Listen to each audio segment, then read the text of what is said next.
ओम नमोर्यंताणं नमो सिद्धाणं नमो आर्याणं नमो वज्रायाणं नमो लोहे सवसावणं। मंगलं भगवान् वीरो मंगलं गौतमो गणी मंगलं कुन्दकुन्दार्यो जैनधर्मोऽस्तु मंगलम्। ओंकार बिंदु संयुक्तं नित्यं जायन्ति योगिनां कामदं मोक्षदं चैव ओंकाराय नमो नमः।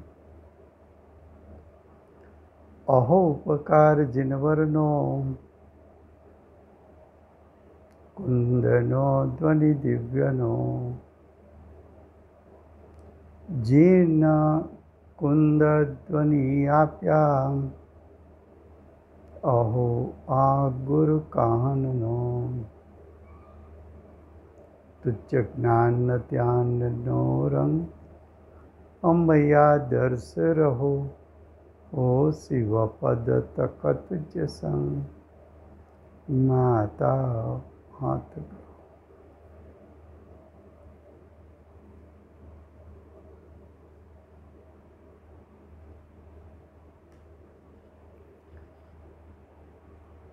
ये जैन सिद्धांत प्रश्नोत्तर माला है। उसका उपादान निमित्त छठा अधिकार। उसमें प्रश्न है 383 383 योग्यता किसे कहते हैं।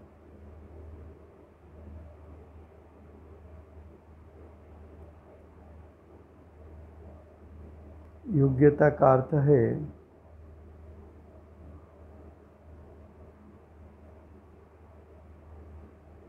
कि द्रव्य की क्षमता, द्रव्य की शक्ति, द्रव्य का सामर्थ्य,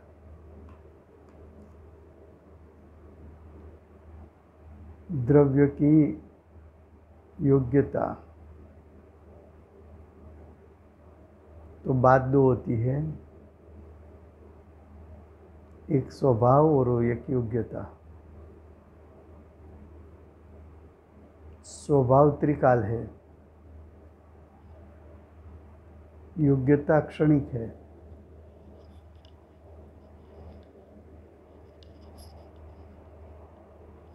क्या कहा? स्वभाव त्रिकाल है, योग्यता क्षणिक है।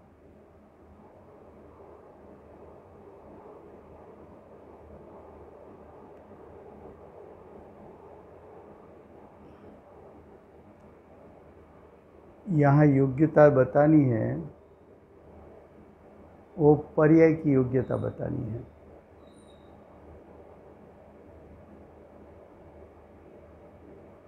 पर्याय की योग्यता का अर्थ क्या? कि पानी स्वभाव से शीतल है, तो पानी का तीनों काल स्वभाव शीतल रहेगा। लेकिन पानी की पर्याय, वर्तमान पर्याय अग्नि का संग करे तो पानी की अवस्था क्षणिक उष्ण हुई, तो पर में जुड़ने से, अग्नि के साथ संबंध करने से, अग्नि के साथ जुड़ने से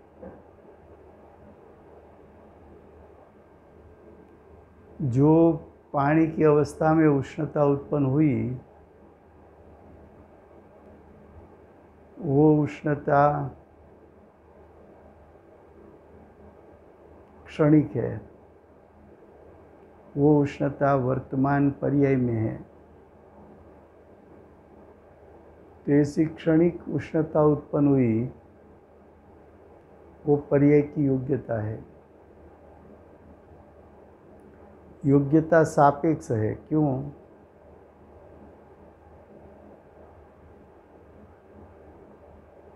तो कि योग्यता रूप परिणाम में यानी सापेक्ष परिणाम में पर का संग होता है, अग्नि का संग होता है। दूसरा दृष्टांत, जीव स्वभाव से तीनों काल शुद्ध है।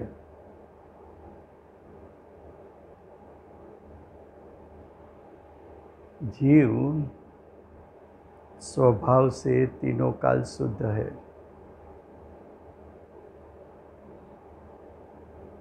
लेकिन वर्तमान परिणाम में कर्म का संग किया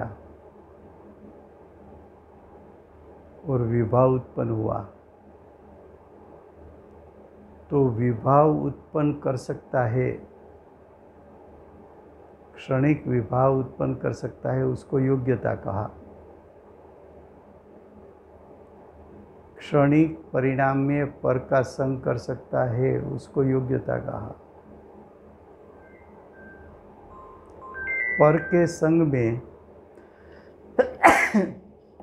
जो परिणाम उत्पन्न हुआ, उसको योग्यता कही।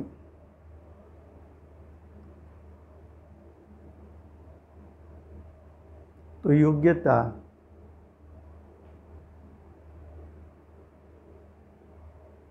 जीव में भी है, उद्गल में भी है। दूसरे चार द्रव्यों में उसके परिणाम में पर का संग नहीं है। धर्मास्तिकाय आकाश काल, चारों द्रव्य तीनों काल प्रति समय स्वभाव को अनुसरण करके शुद्धता रूप ही परिणमित होते हैं। लेकिन जीव की पर्याय में विभाव हो सकता है, उद्गल की पर्याय में विभाव हो सकता है। तो ऐसी योग्यता पर्याय की योग्यता है, ऐसी योग्यता जीव के पर्याय की, उद्गल के पर्याय की है। अब क्वेश्चन 384, निमित्त कारण किसे कहते हैं?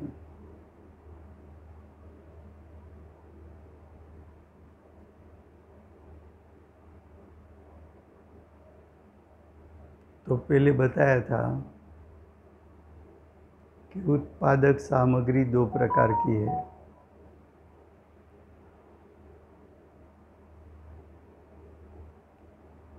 एक उपादान कारण, दूसरा निमित्त कारण।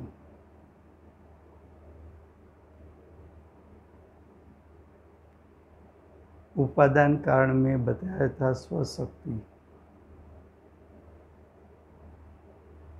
तो निमित्त कारण स्वशक्ति नहीं है, परशक्ति है।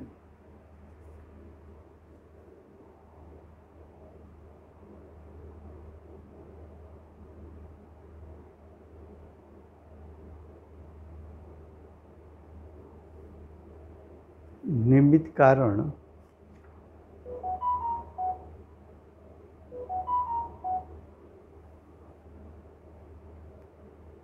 वो उत्पादक सामग्री है।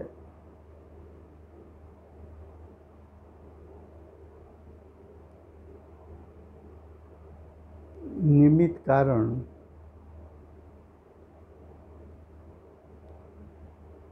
उपचार कारण है।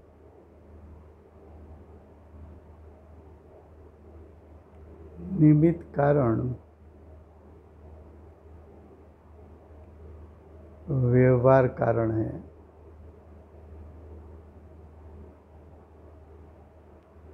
उपचार कारण या निमित्त कारण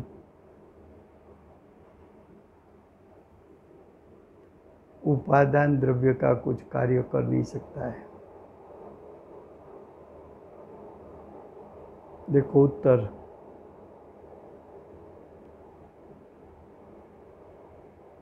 उत्तर से पहले 6 द्रव्यों में से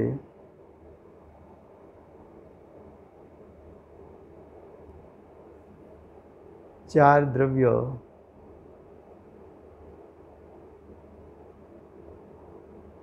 निमित्त स्वभावी है।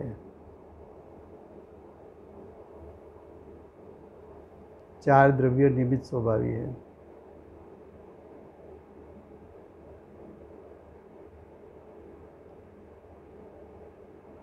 निमित्त स्वभावी द्रव्यों में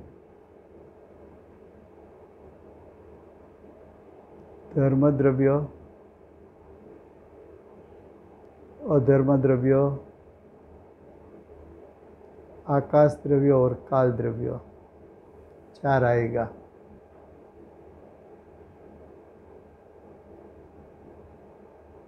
फिर से निमित्त कारण है, वो पर शक्ति है, पर द्रव्य की शक्ति है। उसको भी उत्पादक सामग्री कहा है। उसको उत्पादक सामग्री कहा, वो व्यवहार से कहा है, उपचार से कहा है। निमित्त को उपचार कहते हैं, निमित्त को व्यवहार कहते हैं। निमित्त स्वभावी द्रव्य विश्व में 4 है। उसका तीनों काल कार्य निमित्त बनने का है। 4 द्रव्यों में धर्म द्रव्य, अधर्म द्रव्य, आकाश द्रव्य और काल द्रव्य।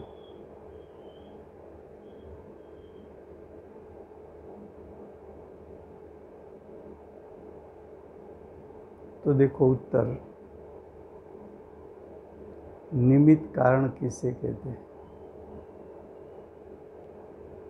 जो पदार्थ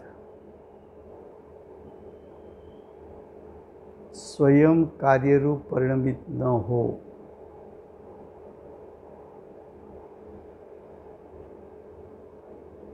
लेकिन कार्य की उत्पत्ति में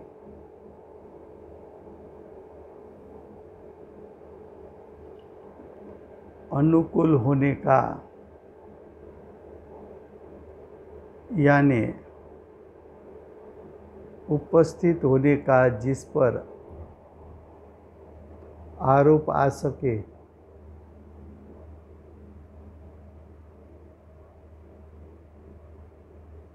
उस पदार्थ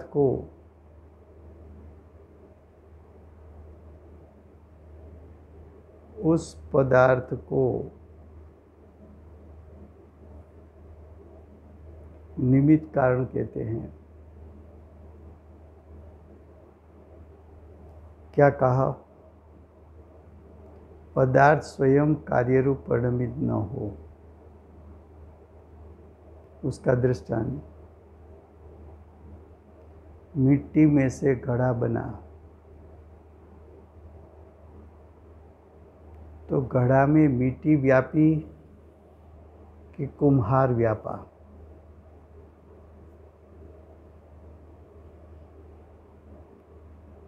तो मिट्टी में कार्य हुआ,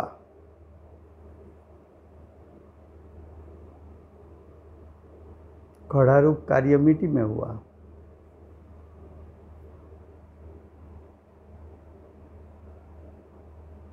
लेकिन कुम्हार में घड़ा रूप कार्य नहीं हुआ। कुम्हार घड़ा रूप नहीं हुआ।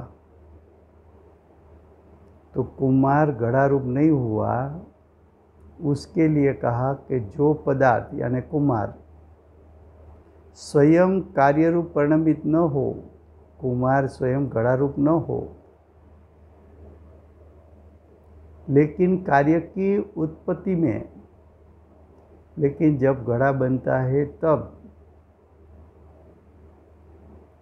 उपस्थित होने का जिस पर आरोप है, तो कुम्हार उस समय उपस्थित है। कुम्हार ने इच्छा की है कि घड़ा बने, तो ऐसी इच्छा है, उसको अनुकूल कहा। क्या कहा? कुम्हार घड़ा रूप परिणमित हुआ कि मिट्टी हुई? तो कि मिट्टी हुई। तो कुम्हार स्वयं घड़ा रूप नहीं हुआ, लेकिन जब घड़ा बना तब कुम्हार की उपस्थिति थी। उसको अनुकूल क्यों कहा? कि कुम्हार ने घड़ा बनाने की इच्छा की।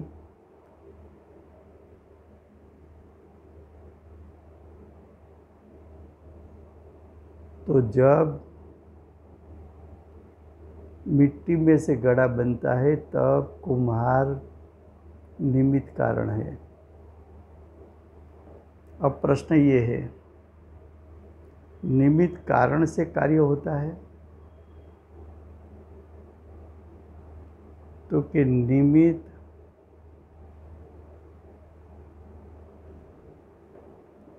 कारण से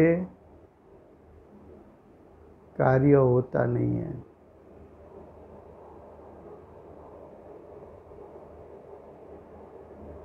कार्य तो उपादान से होता है। कार्य तो मिट्टी से हुआ, क्योंकि घड़ा में मिट्टी व्यापी है। कुम्हार सिर्फ उपस्थित था, इसलिए निमित्त कारण कहा। तो कुम्हार घड़ा रूप परिणमित नहीं हुआ है, फिर भी उसको निमित्त कारण क्यों कहा?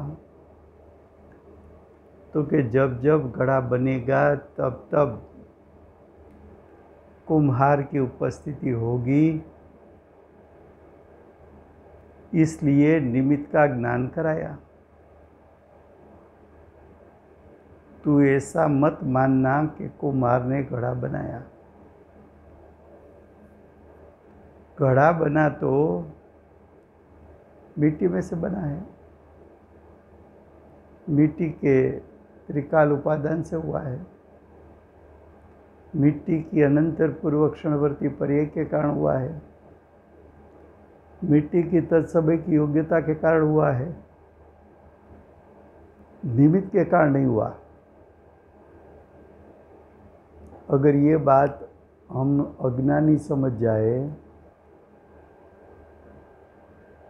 कि निमित्त से कार्य नहीं होता, तो अज्ञानी जीव का निमित्त कर्तापना का भाव छूट जाता। निमित्त कर्तापना का भाव मिथ्यात्व है। मिथ्यात्व छूट जाए तो अनंत संसार छूट जाता है।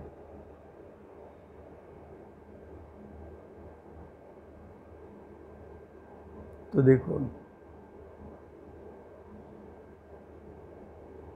तो कुम्हार पर आरोप आया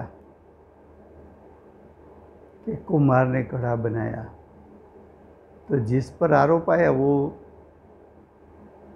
निमित्त कारण है, वो व्यवहार कारण है, वो उपचार कारण है।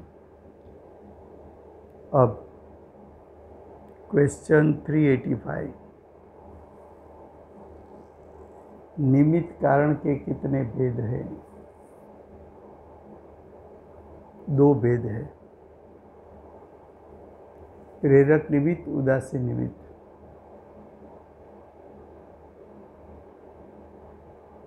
निमित्त कारण के 2 भेद हैं, प्रेरक निमित्त, उदासीन निमित्त। क्वेश्चन 386, प्रेरक निमित्त किससे कहते हैं? उत्तर, गमन क्रिया वाले जीव और पुद्गल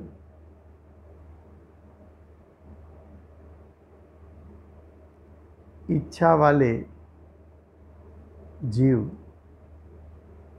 प्रेरक निमित्त है। तो 6 द्रव्यों में से प्रेरक निमित्त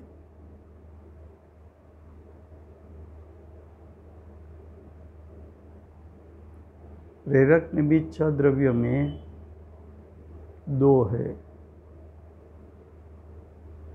एक जीव द्रव्य, दूसरा पुद्गल द्रव्य।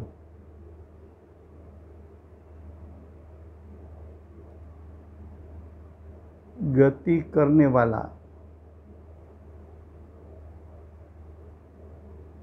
और इच्छा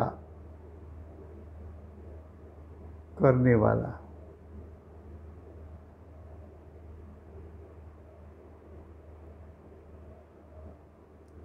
पुद्गल द्रव्य तो सिर्फ गति करने वाला है। तो जो गति करने वाले द्रव्यों हैं वो प्रेरक निमित्त कहलाते हैं। इच्छा करने वाले द्रव्य प्रेरक निमित्त कहलाते हैं। तो गति करने वाले 2 द्रव्य है, जीव पुद्गल। इच्छा करने वाले द्रव्य 6 द्रव्यों में से सिर्फ जीव है। तो जहाँ प्रेरक निमित्त की बात आएगी वहाँ जीव या पुद्गल की बात आएगी। देखो फिर से उत्तर, गमन क्रिया करने वाले जीव पुद्गल तथा इच्छादि वाले जीव प्रेरक निमित्त कहलाते हैं। प्रेरक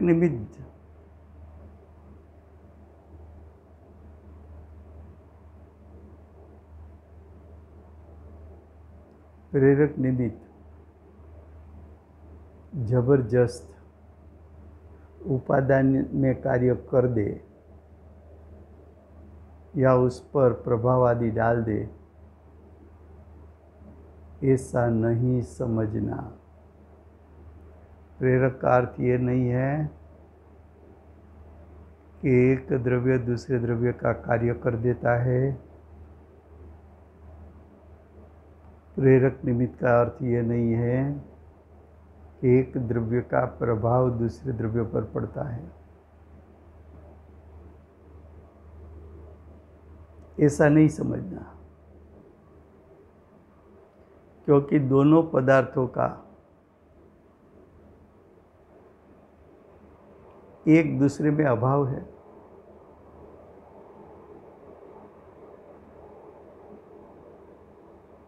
क्या कहा?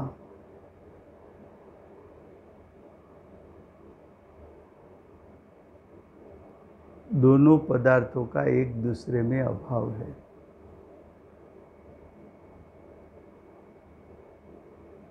क्योंकि उपादान रूप कार्य करे वो द्रव्य भिन्न, प्रेरक निमित्त बने वो द्रव्य भिन्न। जब 2 द्रव्य के बीच में अत्यंत अभाव हो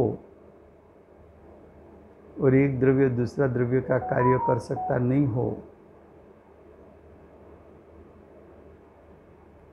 तो प्रेरक क्या, उसने क्या प्रेरणा दी या उसने क्या प्रभाव डाला, ये 2 में से एक भी बात सिद्ध नहीं हो सकती।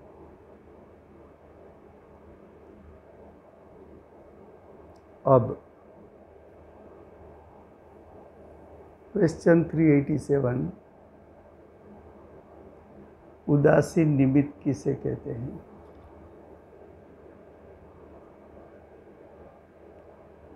तो जो विश्व में 6 द्रव्य है उसमें 4 द्रव्य स्वभाव से निमित्त स्वाभाविक द्रव्य है धर्मास्तिका, अधर्मास्तिका, आकाश और काल। ये 4 द्रव्य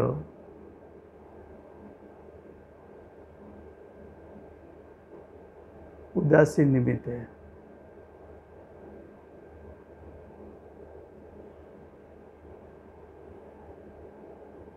उदासीन निमित्त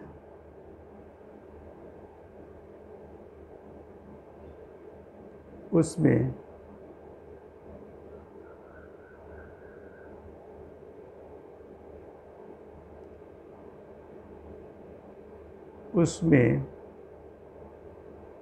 गमन क्रिया नहीं है।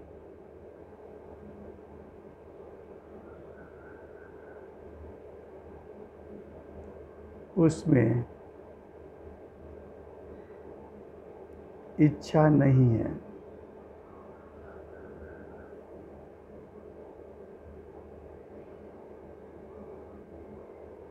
इसलिए उसको उदासीन निमित्त कहा। न तो वो गमन करता है, न तो इच्छा करता है।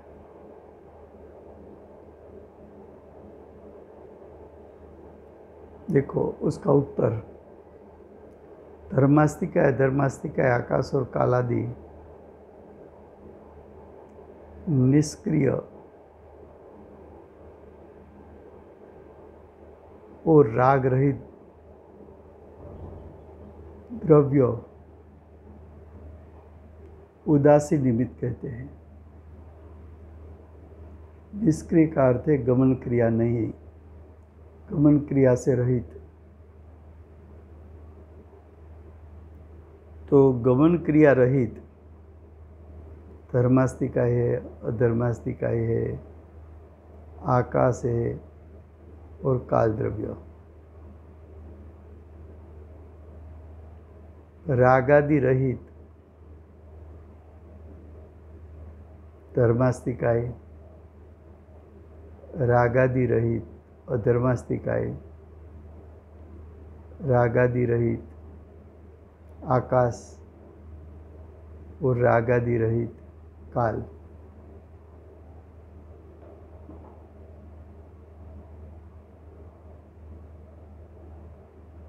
ये जो प्रेरक निमित्त और उदासीन निमित्त है, दो में से एक भी द्रव्य, दो में से एक भी निमित्त दूसरे द्रव्य का कोई कार्य कर सकता नहीं है। लेकिन दो निमित्त के बीच में अंतर बताना है, इसलिए उसका 2 भेद बताया। एक निमित्त ऐसा है जो गति करता है, इच्छा करता है। दूसरे निमित्त ऐसे हैं गति भी नहीं करते, इच्छा भी नहीं करते।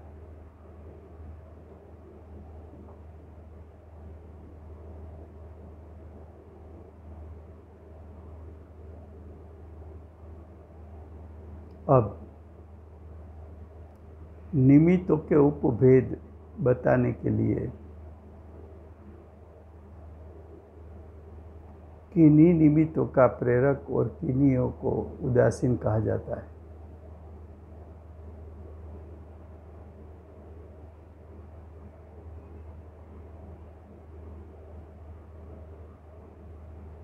तो निमित्त के बीच में भेद बताना है, इसलिए प्रेरक और उदासीन ऐसा 2 प्रकार बताया। अब क्वेश्चन 388,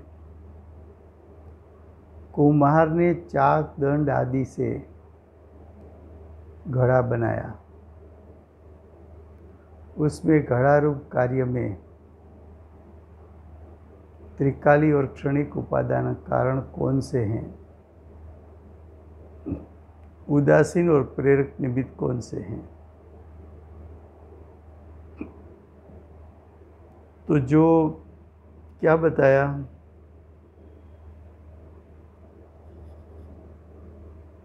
कि कुम्हार है, वो निमित्त कारण है। लेकिन कुम्हार इच्छा कर सकता है,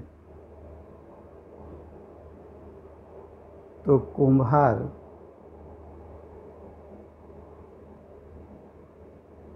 प्रेरक निमित्त है।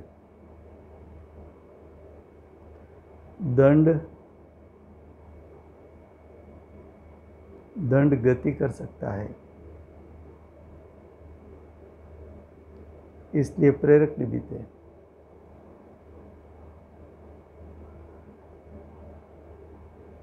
अब देखो उसका उत्तर, त्रिकाली उपादान कारण मिट्टी, तो तीनों कारण मिट्टी में उतारना है।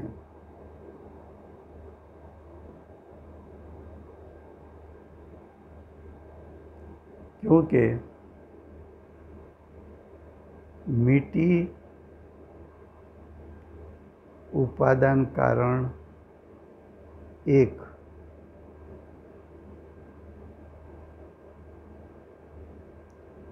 उसको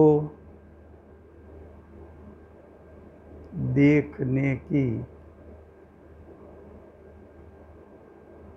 दृष्टि तीन। तो मिट्टी में आपको त्रिकाल उपादान उतारना है, अनंतर पूर्व क्षणवर्ती पर्याय उतारना है, तत्समय की योग्यता उतारना है। तो देखो उत्तर, त्रिकाली उपादान कारण मिट्टी घड़ारूप कार्य की अनंत पूर्ववर्ती पर्याय मिट्टी के पिंड का अभाव। तो मिट्टी के पिंड का अभाव वो अनंतर पूर्ववर्ती पर्याय। तो जो अनंतर पूर्ववर्ती पर्याय है वो भी उपादान कारण है। लेकिन कौन सा उपादान कारण? तो कि अनंतर पूर्व क्षणवर्ती पर्याय। तो पिंड का बिखरना, पिंड का व्यय वो अनंतर पूर्व क्षणवर्ती पर्याय कारण है। अब आगे, घड़ा रूप होने का वर्तमान पर्याय की योग्यता, क्योंकि मिट्टी में से तो अनंत प्रकार का बर्तन बन सकते हैं, लेकिन वर्तमान में घड़ा ही क्यों बना?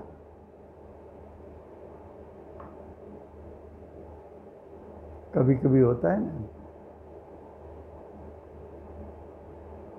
कि बनाना है रोटी,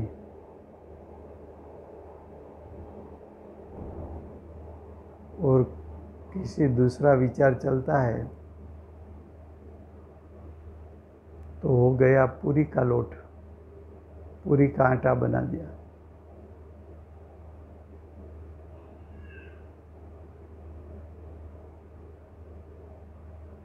कभी कभी शोरूम पर गए, लेना था चेन, लेके आ गए बेंगल, वही तत्समय होने वाला था।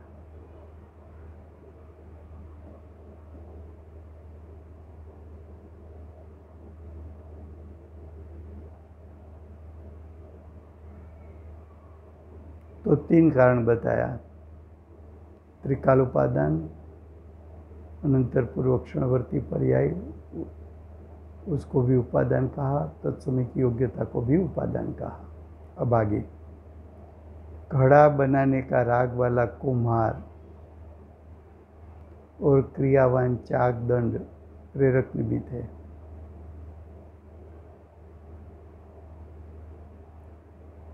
चाक की किल्ली काल, आकाश, धर्म, अधर्म आदि उदासी निमित्त है, क्योंकि गमन क्रिया रहित है।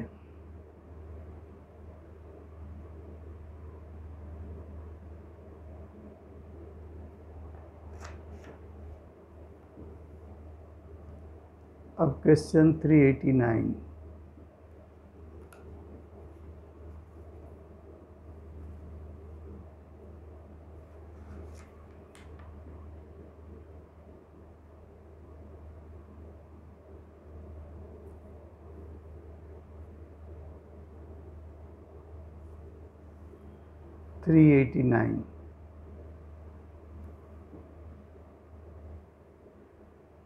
उदासीन निमित्त उपादान में कुछ नहीं कर सकते, परंतु प्रेरक निमित्त तो कुछ कार्य प्रभाव असर तो कर सकते हैं ना। उसका उत्तर कि नहीं। क्यों नहीं?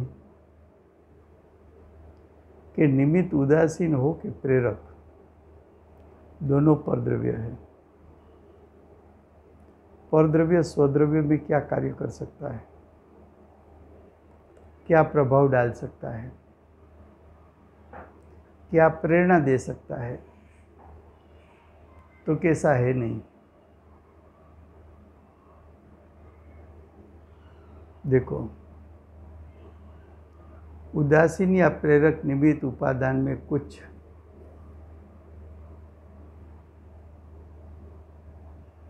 कार्य करते ही नहीं, क्योंकि पर के लिए सभी निमित्त उदासीन है। ये इष्टोपदेश में पूज्यपाद स्वामी उसने 35 गाथा में कहा, अज्ञानी विशेष प्रकार के ज्ञान भाव को प्राप्त नहीं करता और विशेष ज्ञानी अज्ञानपने को प्राप्त नहीं करता। गति की जिस प्रकार धर्मास्तिका निमित्त है, उसी प्रकार अन्य तो निमित्त मात्र है। क्या कहा?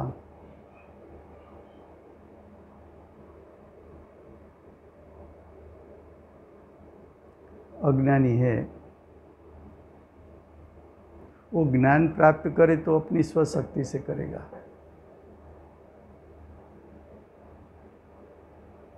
स्वशक्ति नहीं है, स्वशक्ति प्रकट नहीं की, तो ज्ञानी कितना भी उपदेश दे, अज्ञानी अज्ञानी रहता है।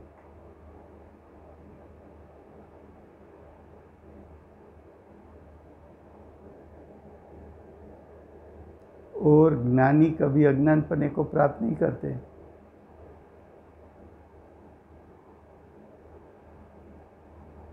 तो देखो,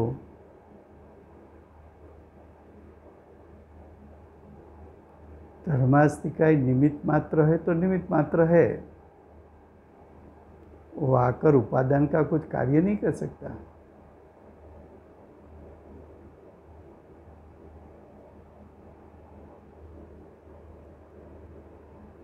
अब उसका भावार्थ, तत्वज्ञान की उत्पत्ति के लिए अयोग्य अभव्य आदि जीव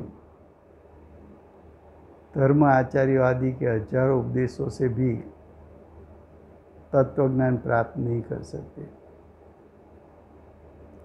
देखो, उपादान में शक्ति न हो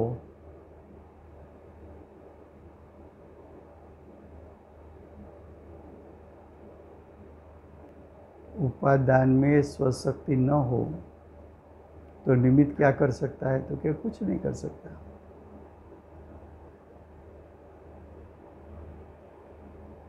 अभवी जीव हो और ज्ञानी की वाणी सुने, लेकिन अभवी जीव में सम्यक दर्शन ज्ञान चारित्र प्रकट करने की स्वशक्ति है ही नहीं, तो क्या कर सकता है? तो क्या कुछ नहीं कर सकता। अब भावार्थ आगे, कार्य की उत्पत्ति करने के लिए कोई भी प्रयत्न स्वाभाविक गुण की अपेक्षा करता है। कोई द्रव्य में कार्य कब होगा? तो कि उसमें ऐसा गुण होना चाहिए। शक्कर में रस गुण है तो मिठास देगा, लेकिन शक्कर में रस गुण न हो तो मिठास कैसे मिलेगी? तो जो द्रव्य में जो कार्य हो ऐसा उसमें गुण यानी कैरेक्टरिस्टिक होनी चाहिए, ऐसा स्वभाव होना चाहिए।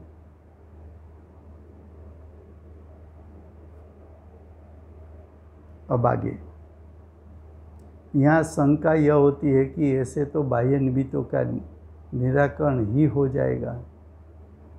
इस विषय में उत्तर यह है कि अन्य जो गुरु आदिक तथा शत्रु आदिक है वे प्रकृत कार्य के उत्पादन में तथा विध्वंस नाश में सिर्फ निमित्त मात्र है। ज्ञानी ने उपदेश दिया और तुझे सम्यक दर्शन की प्राप्ति हुई, ऐसा कब कहलाएगा? तो कि जब ज्ञानी का उपदेश सुनकर तूने स्वयं पुरुषार्थ करके सम्यक दर्शन की प्राप्ति की, तब ज्ञानी निमित्त कहलाएगा। जब तक तू सम्यक दर्शन ज्ञान चारित्र प्रकट नहीं करेगा तेरे पुरुषार्थ से, तब तक ज्ञानी निमित्त भी नहीं कहलाएगा। ज्ञानी मार्ग दिखाएंगे, लेकिन वो मार्ग पर तुझे चलना पड़ेगा, तुझे चलना पड़ेगा, तब कहलाएगा।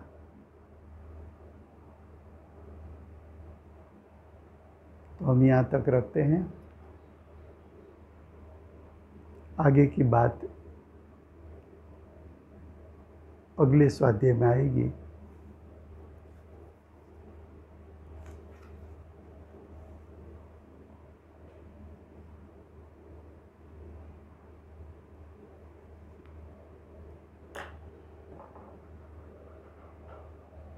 दिव्य ध्वनि के दातार श्री सिबंदर भगवान की जय हो।